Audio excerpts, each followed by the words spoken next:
Welcome to our online class. I remain my humble self, your tutor, Oluwagbemike Akinde. Today, we are going to be doing justice on a topic called Concord.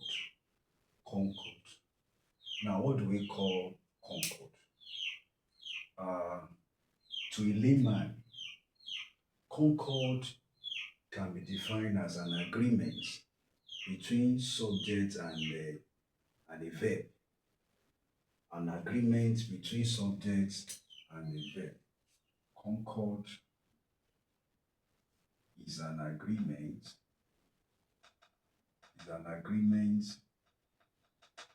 between subjects and a verb. So that's what we call concord. So an agreement between subject and a verb. That's what we refer as concord. So what they are saying in essence is that anytime you are constructing a simple present tense, you must consider your subject and your verb. That is, your subject, the subject you are using must be in line with that of your verb. They must agree with each other. They must not disagree. That's the rules of concord. That's the law of concord.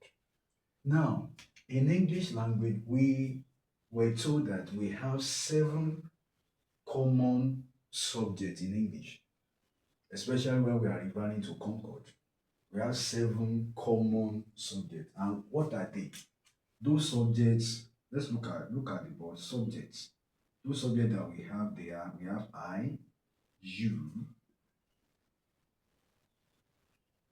they, we,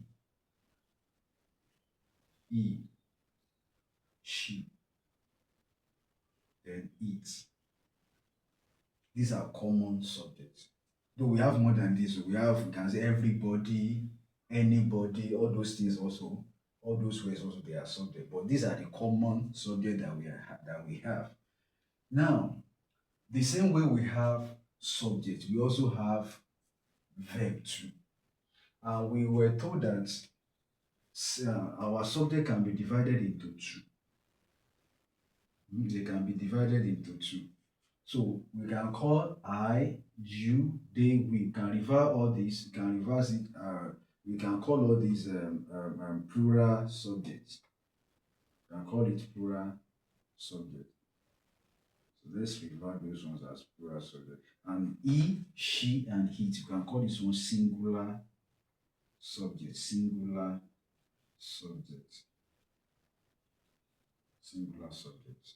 So this is what we call plural subject and singular subject. So our I, you, they, we call it plural subject. While we call he, she, it as what? Singular subject. Now, having known this, as we have divided our subject into 2, we can also divide our verb also into 2. So verb can also be divided as a singular verb and plural verb. Singular verb and plural verb. And what does the law say? The law says that the singular subject will go with the singular verb, while the plural subject will go with that of plural verb. And our singular subject, our singular verb, they are those verbs that carries else or es. Those ones are referred to as singular subject.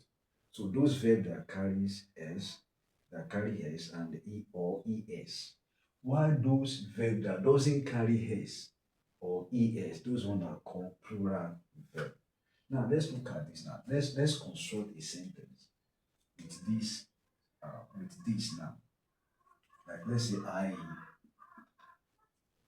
I go to church. I go to church every Sunday.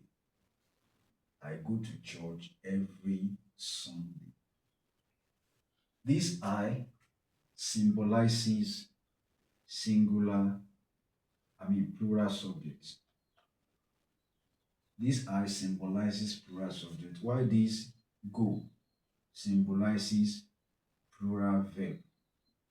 So that is the reason why we can comfortably use the two together to construct a simple present tense. I go to church every day. That's very correct. Now, let me now make use of the same sentence without of singular subject and singular verb. Let's look at this now. Alright. He goes to church every Sunday.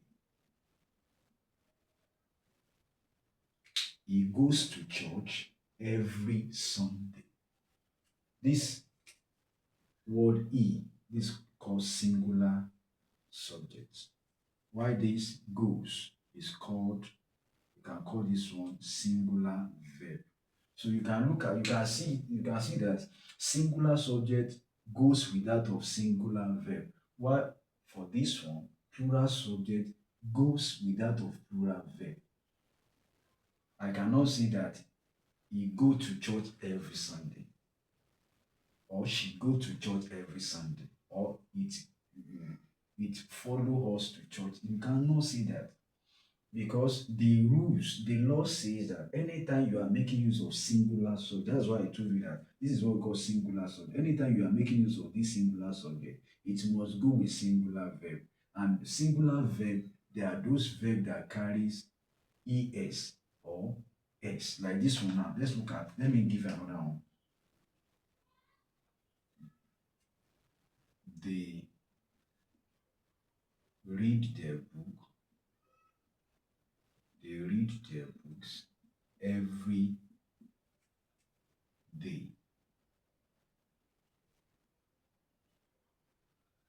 So they read their books every day. This is plural verb, subject. This is plural subject, and this one is plural verb. So you can see that plural subject goes without of plural verb. They go in line. So this is a very good sentence. Now, the same, let me now make use of the same sentence without of singular subject and singular verb. So I can easily say here that she reads a book every day. She reads. This she, we can call this one singular subject, and we can call this one singular verb. So they go pari passu, they go in line. So she reads her books every day. This is singular subject, this is singular verb. So they go in line. So that's what we are saying. So as I was saying the other time, concord is an agreement between a subject and a verb. We have two types of subject. We have plural subject and we have singular subject.